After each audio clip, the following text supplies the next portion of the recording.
Sophie the Scientist: Why Bees Are Heroes. FACT. One bright and cheerful morning, Sophie the Scientist invited a group of children to meet her in a colorful garden. The garden was full of red, yellow, pink, and purple flowers. Butterflies danced in the air, and the warm sun made everything glow. But there was one sound the children noticed most. Buzz, buzz. Tiny bees were flying from flower to flower. Some children stepped back nervously. "Don't worry," Sophie said gently, smiling. "Bees are not here to hurt you. They are here to help us." The children looked surprised. "Help us? How can such tiny insects help humans?" asked Rohan. Sophie pointed to a bee sitting on a bright yellow flower. "That little bee is collecting nectar," she explained. Nectar is a sweet liquid inside flowers. Bees drink nectar and use it to make honey. The children watched carefully. The bee's tiny legs were covered in yellow dust. "That yellow dust is called pollen," Sophie said. "When the bee flies to another flower, some pollen falls onto the new flower. This is called pollination." "Pollination?" asked Mira. "Yes," Sophie said. "Pollination is how plants make fruits and seeds. Without pollination, many plants cannot grow food." The children's eyes grew wide. Sophie continued, "That means bees help grow many foods we eat every day." "Like what?" asked Arjun.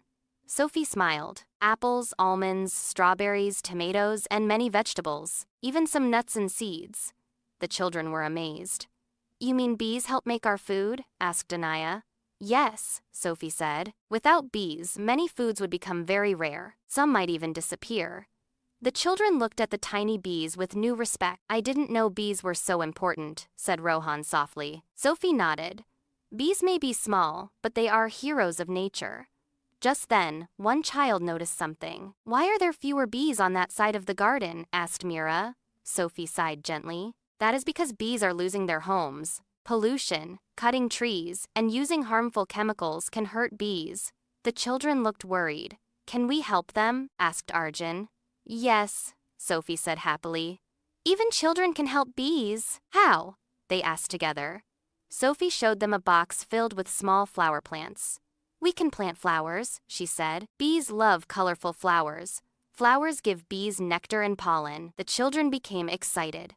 They picked up small tools and began planting flowers. They planted red flowers, yellow flowers, purple flowers, and blue flowers.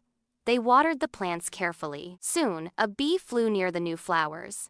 "It came! It came!" shouted Anaya happily. Everyone smiled. The children felt proud. They had helped a bee. Sophie looked at them warmly. "You see," she said, "when we protect nature, we protect ourselves too." The children nodded. They understood now. Even a tiny bee had a huge job.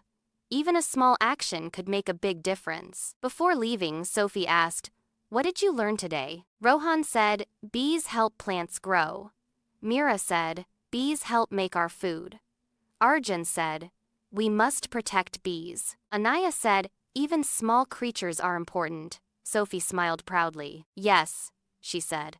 "Every living thing has a role in Earth's balance." The children waved goodbye to Sophie and the buzzing bees. As they walked home, they no longer felt afraid of bees. Instead, they felt thankful because they now knew bees are heroes. Moral: even small creatures make a big difference. Kindly request you to like, subscribe, and share. Please comment what topics you would like Sophie the Scientist to explore next.